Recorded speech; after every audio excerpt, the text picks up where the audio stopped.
నమస్తే వాళ్ళ ఎరికే కదా నేను మీ 690 పాపనని. ఇంకా ఈ మధ్యన కాలంలో ఇక ఏం జరుగుతుందా ఇంకే ఇక పంతుల ఎమ్మెల్సీ ఎలక్షన్ అనే వచ్చినాయి వాళ్ళ. ఇంక మన దాని గురించే మన గడ్డం శ్రీరామన్నని పట్టుకొని వచ్చిన. ఇక గడ్డం శ్రీరామన్న అంటే ఎవరని అనుకుంటున్నారు వాళ్ళ. ఇంకా ఉస్మానియా యూనివర్సిటీ ఉన్నది కానీ వాళ్ళ. ఇంకా అందులో పెద్ద పదవి ఉన్నది అన్నకి. ఇంకా మళ్ళీ పోతే అన్నేమో మళ్ళీ వకీల్ సాబు. ఇక మరి అన్నకి ఒకసారి నమస్కారం పెట్టి ఇంకా దీని గురించి వివరిద్దాం సుమి. అన్న నమస్తే, నేను మంచిగా నాదే అంత ఫైలమేనా అన్నకి? మరి ఏందన్నా ఈ మధ్యాహ్నం నాకైతే కొత్త కొత్త ముచ్చట వినిపిస్తుంది. ఈ పంతుల మీద ఎమ్మెల్సీలు ఏంది? ఇంతకుముందు అయితే రాజకీయాలలో అయితే ఎమ్మెల్సీలు ఉంటాయి, ఈ పంతుల మీద ఎమ్మెల్సీలు ఏంది? ఇక రాజకీయాల్లో ఎట్లయితే ఎమ్మెల్సీలు అన్నారో అట్లనే రాష్ట్రంలో ఇప్పుడు ప్రజలకు సంబంధించి దేశాన్ని నిర్మించాలంటే ఉపాధ్యాయుల అవసరం ఉంటుంది. అవును. ఈ ఉపాధ్యాయులు అలాగే విద్యార్థులు వీళ్ళ సమస్యలు ప్రజెంట్ చేయాలి అని అంటే శాసన మండలిలో కొంతమంది ఆ రంగాల నుంచి ఉన్న వాళ్ళు కావాలి. అందుకనే ఉపాధ్యాయ ఎమ్మెల్సీలలో మన రాష్ట్రంలో 3 ఉపాధ్యాయ ఎమ్మెల్సీలని తీసుకోవడం జరుగుతుంది.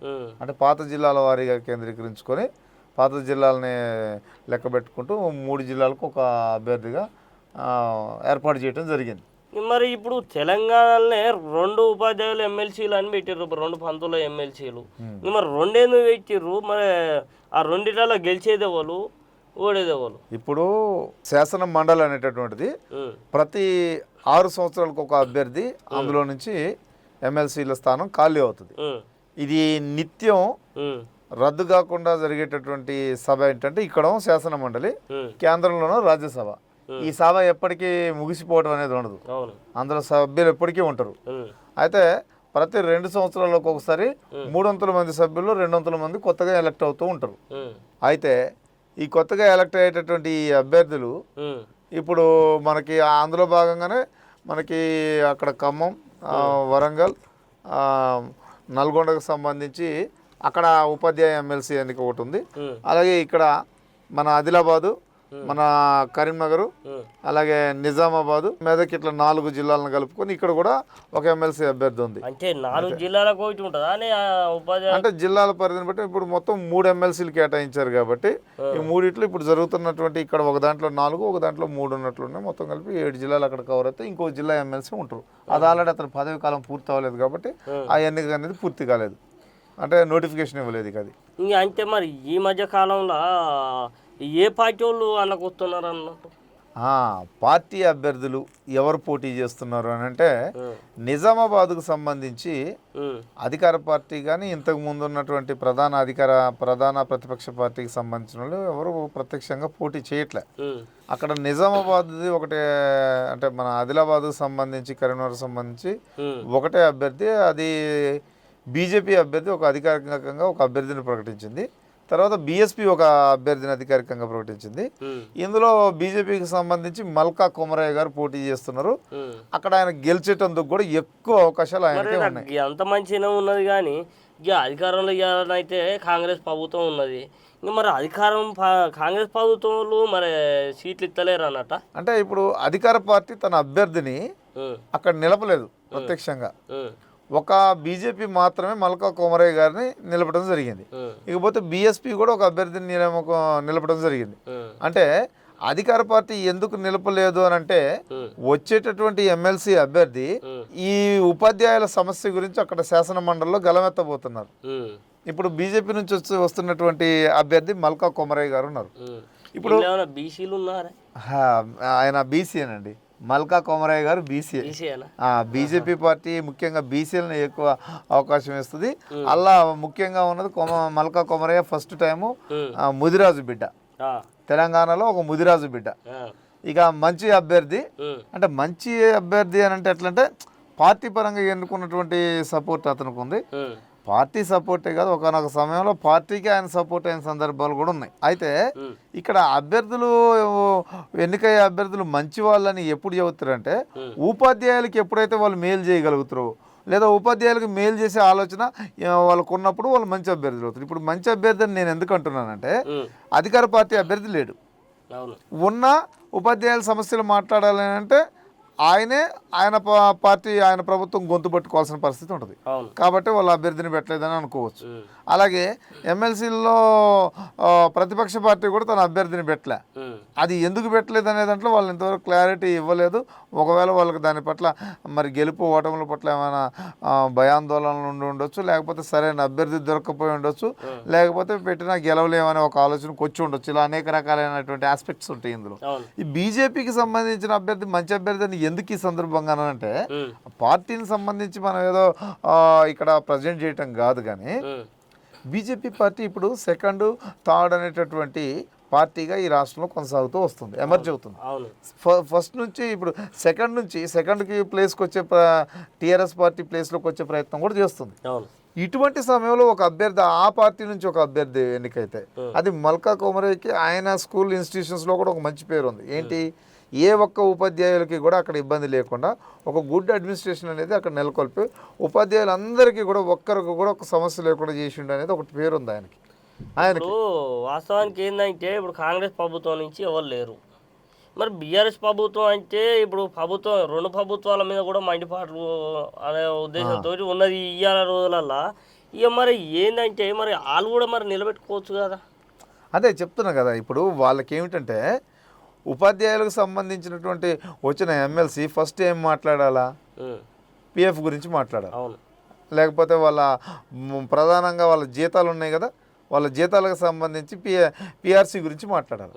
పిఆర్సీ ఒకటి మాట్లాడాలా, పెన్షన్ ఒకటి మాట్లాడాలా, జీపీఎఫ్ ఫండ్ ఖాళీ అయింది ఇప్పుడు రాష్ట్రంలో, ఈ జీపీఎఫ్ ఫండ్ గురించి మాట్లాడాలా. వాళ్ళు ఎవరైనా కావాలనుకున్నప్పుడు డబ్బుల కోసం అప్లై చేస్తే 5-6 రోజుల్లో డబ్బులు కావాలని అప్లై చేస్తే అవి రావాలా. అది కాంగ్రెస్ పార్టీ ఉంటే అది గట్టిగా మాట్లాడలేడు ఆ ఎమ్మెల్సీ. అలాగే ఈ పోయినటువంటి టీఆర్ఎస్ పార్టీ కూడా వీళ్ళ హయాంలోనే జీపీఎఫ్ ఫండ్ మొత్తం తిన్నారు, ఖాళీ చేసిందనే ఒక పేరుంది. కాబట్టి వాళ్ళు గట్టిగా మాట్లాడిన పరిస్థితి ఉంది. ఇప్పుడు బీజేపీ తరపు నుంచి ఒక వాళ్ళ అభ్యర్థులకు అవకాశం ఉంది, వాళ్ళు పోటీ చేస్తే వాళ్ళు గట్టిగా మాట్లాడేందుకు ఒక అవకాశం ఉంటుంది. కేంద్ర ప్రభుత్వం సహాయం తీసుకొని అక్కడ 7th పే కమిషన్ ఏదో నడుస్తున్నట్టుంది. ఆ పే కమిషన్ ఆధారంగా మాకు జీతాలు ఇవ్వాలని ఇక్కడ రాష్ట్రంలో పెద్ద గొడవ చేయొచ్చు, ఉపాధ్యాయులందరికీ పెద్ద ఆసరా అవ్వచ్చు. అవసరం అయితే మల్కా కొమరయ్య గారు కొద్దిగా స్థితిమంతులు కాబట్టి ప్రైవేట్గా కూడా కేసులు వేసి ఉపాధ్యాయులకు న్యాయం చేసే పరిస్థితి ఆయనకుంది. మరి ప్రైవేట్ అంటే నాకు గుర్తొచ్చిందే, ఇక ఏం లేదు కానీ ఈ మధ్యకాలంలో ఇప్పుడు అందులో చేసేటోళ్ళు అందరూ ప్రైవేట్ సార్లు ఇంకా వాళ్ళే ఎలక్షన్ అలా కొంచెం ముంగడవాడి వాళ్ళే అది చేస్తున్నారని నాకు చిన్న ఇంటి వచ్చింది. ఇక నాకు అంటే ఇక పోరగాళ్ళు అనుకుంటుంటారు కదా, ఇక నాకేమరు కదా అని పోరగాళ్ళు అనుకుంటారు కాబట్టి ఇంకా నేను మాట్లాడుకుంటూ వచ్చిన. అంటే ఏంటంటే ఆ ప్రైవేటు మరి సార్లే ఉంటారా లేకుంటే గవర్నమెంట్ సార్లు ఉంటారు. మరి ప్రైవేట్ సార్లు ఉంటే మరి ఎవరికి మంచి అవుతుంది, ఎవరికి షేడ్ అవుతుంది. ఇక్కడ ప్రైవేటు ఉపాధ్యాయులైనా ఫస్ట్ భారత రాజ్యాంగం ఎమ్మెల్సీ ఎలక్షన్లో మనకి ఇచ్చినటువంటి నియమ నిబంధనలు ఏంటంటే ఎన్నికల నియమ నిబంధనల ప్రకారం 2 సంవత్సరాలు ఉపాధ్యాయుడిగా ఏదైనా ఒక స్కూల్లో పనిచేసి ఉండాలి. ఒకటి. రెండవ నిబంధన ఏంటి, ఎందుకు పనిచేసి ఉండాలి అని అంటే అప్పుడు విద్యార్థుల సమస్యలు ఉపాధ్యాయుల సమస్యలు తనకు అర్థమవుతుంది. ఉపాధ్యాయుడిగా తను ఎలా గెటిన్ అవుతుంది, ఆయన ఉపాధ్యాయుడిగా తను ఎదుర్కొన్న సమస్యలు ఏంటో తెలుస్తాయి. ఇక రెండవ విషయం వచ్చేసి 30 సంవత్సరాల వయసు ఉండాలి. అలాగే 30 సంవత్సరాల వయసు ఉండాలి. అంటే నియమ నిబంధనలు అంటే ప్రైవేటు వాళ్ళైనా ఎవరైనా సరే అక్కడ ఎన్నికల నియమావళి రాజ్యాంగం ప్రకారంగానే పోటీ చేస్తారని చెప్తున్నాను ఇక్కడ నేను. ఆ తర్వాత 10 మంది ఎవరైతే ఉత్తమ ఉపాధ్యాయులు 10 మంది ఉంటారో ఆ 10 మంది కూడా అభ్యర్థిత్వం వాళ్ళకి సపోర్ట్ చేయాలి. ఆ 10 మంది ఉపాధ్యాయులు వాళ్ళకి సపోర్ట్, వాళ్ళ అభ్యర్థిత్వానికి సపోర్ట్ చేసినట్టయితే వాళ్ళు నిలబడచ్చు. ఇక వచ్చిన వాళ్ళు ప్రైవేటు వ్యక్తుల ప్రభుత్వ వ్యక్తుల అంటే రాజకీయాల్లో పోటీ చేసేవాడు ప్రతి ఒక్కడు కూడా ప్రైవేట్ వ్యక్తి కిందే లెక్క. కానీ ప్రజా జీవితంలోకి వచ్చిన తర్వాత ప్రజా సమస్యలను పరిష్కరించడం గురించి వాళ్ళకు ఉన్నటువంటి శక్తి సామర్థ్యాలు, వాళ్ళ ఇన్స్టిట్యూషన్స్లో వాళ్ళు ఉపాధ్యాయులకు సంబంధించి పరిష్కరించిన సమస్యలు ఇవన్నీ కూడా వాళ్ళకు ఒక గీటర్ అవుతాయి. ఎవరు వచ్చినా సరే, బీజేపీ వాళ్ళు వచ్చినా ఎవరు వచ్చినా సరే రాజ్యాంగబద్ధంగానే మాట్లాడాల్సి ఉంటుంది, రాజ్యాంగబద్ధంగానే ప్రవర్తించాల్సి వస్తుంది తప్ప ప్రైవేట్ ఇన్స్టిట్యూషన్స్ వాళ్ళు వస్తే వీళ్ళంతా కార్పొరేట్ వ్యవస్థ అంటే విద్యని మొత్తాన్ని ప్రైవేటీకరణ చేయలేరు. ఆల్రెడీ విద్యా హక్కు చట్టం కూడా ఉంది 1 నుంచి 14. సో వాళ్ళు ప్రైవేటు వాళ్ళు వచ్చినంత మాత్రాన ఇన్స్టిట్యూషన్స్ను ప్రభావితం చేసేది ఏమీ ఉండదు. ఇంకా చెప్పాలి అని అంటే కొందరు ఎక్కువగా ఉపాధ్యాయులకు మేలు చేయొచ్చు. ఇప్పుడు పిఆర్టీ నుంచో లేకపోతే ఇంకా వేరే ఏదో సంఘం నుంచి ఏదో ఒక ఉపాధ్యాయ సంఘాల నుంచి వచ్చినటువంటి ఎమ్మెల్సీ ఎంతవరకు గెలిచిన ఎమ్మెల్సీ పరిధి ఎంతవరకు ఉంటుందంటే ప్రభుత్వం ఏదైనా తాయిలాలు ఇస్తే వెనకపోవచ్చు. ప్రభుత్వం ఏదైనా ఇప్పుడున్న పరిస్థితికి చెప్తున్నా, ప్రభుత్వం తాయిలాలు ఇస్తే వెళ్ళొచ్చు, లేదా కాముగా ఉండొచ్చు. ఇప్పుడు అలుగుబెల్లి నరసింహారెడ్డి గారు ఉన్నారు, ఇప్పుడు ఖమ్మం జిల్లాలో పోటీ చేస్తున్నారు. ఎన్నోసార్లు ఉపాధ్యాయ సమస్యల గురించి అసెంబ్లీలో మన శాసన మండలిలో మాట్లాడారు. ఆయన అక్కడ వరకే మాట్లాడగలరు. ఇప్పుడు వస్తే కొమరయ్య లాంటి వ్యక్తులు రాగలిగితే ఆయన హైకోర్టు సుప్రీంకోర్టు దాకా తీసుకెళ్ళగలరు, కేంద్ర ప్రభుత్వాన్ని మొత్తాన్ని దింపగలరు, ఏదో ఒక పని చేసి ఉపాధ్యాయులకు మేలు చేసే పని చేయగలరు. మరి ఆ స్థాయిలో అలుగుబెల్లి నరసింహారెడ్డి గారు మంచి వ్యక్తి, ఆయన ఉపాధ్యాయ సమస్యల గురించి ఎన్నోసార్లు మాట్లాడాడు. మరి ఆయన ఎందుకు సమస్యను తీర్చడానికి ముందుకు చేయలేకపోయిందంటే ఆయన చేతిలో అధికారం లేదు. వీళ్ళకి కేంద్ర ప్రభుత్వం ఒక అండగా ఉంది, అలాగే వ్యక్తిగతంగా ఆయన స్వశక్తుడు. అంటే ప్రభుత్వం ఇచ్చే తాయిలాల మీద లేకపోతే ఈ నలుగురు సాయం చేయని చెప్పి ఆ నలుగురు సాయం చేస్తే ఏదో బెనిఫిట్ పొంది పక్కకు జరిగే వ్యక్తి కాదు కొమరయ్య లాంటి వ్యక్తి. ఆయన ఏంటంటే ఖచ్చితంగా ఇది కాకపోతే కోర్టు ద్వారా పోతాడు, ప్రభుత్వం ద్వారా పోతాడు, ఇంకా వాళ్ళ పార్టీ ఫస్ట్కి రావాలని ప్రయత్నం చేస్తుంది కాబట్టి, వాళ్ళ పార్టీ నెంబర్ 1 పొజిషన్కి రావాలని ఎమర్జ్ అవ్వాలని ప్రయత్నం చేస్తుంది కాబట్టి, ఈ క్రమంలో ఉపాధ్యాయ సమస్యలన్నీ కూడా పరిష్కరించడానికి ఒక ఏకైక అవకాశం ఇప్పుడు అక్కడ ఆయన ద్వారానే ఉందని మనం నమ్మొచ్చు. అందుకనే మేము ప్రజెంట్ చేసినాం, అంతే చెప్తున్నా ఈ విషయం. అయితే కానన్నా ఇక అంత మంచిగా ఉంది. ఇక నేను ఏం చేయాలనుకుంటూ వస్తున్నా అంటే ఇప్పుడు బీసీ ముదిరాజు సంబంధించిన ఆయన మన కొమరాన్నకు సీటు ఇచ్చారు కానీ మరి ఇవ్వడం వల్ల బీజేపీ బీసీలకు ప్రాధాన్యత ఏమన్నా వస్తుందంటావు? ఖచ్చితంగా ఇందాక చెప్పినట్టుగా బీజేపీని మొత్తం కూడా మోసకపోయే పళ్ళకి బోయలు ఎవరైనా అంటే బీసీలే. వాళ్ళు కూడా ఈ మధ్య కాలంలో ఇదమిద్దంగా బీసీలకే అవకాశం ఇస్తున్నారు, మొన్న సంజయ్ గారికి ఇచ్చినట్టు. సో ఖచ్చితంగా బీజేపీ వాళ్ళు అంటే హిందూ అటాచ్మెంట్ ఉన్నటువంటి భావజాలం కలిగినటువంటి పార్టీ బీజేపీ పార్టీ అయితే, భారతదేశంలో హిందూ భావజాలాన్ని మోసకపోయే వాళ్ళు బీసీలే. వాళ్ళు పల్లకిలు అంటే బీసీల భుజాల పైన హిందుత్వం అనేటటువంటి నిర్మాణం జరుగుతుంది. కాబట్టి ఆటోమేటిక్గా వాళ్ళకి అవకాశం ఇవ్వటం అనేది ఖచ్చితంగా జరుగుతుంది.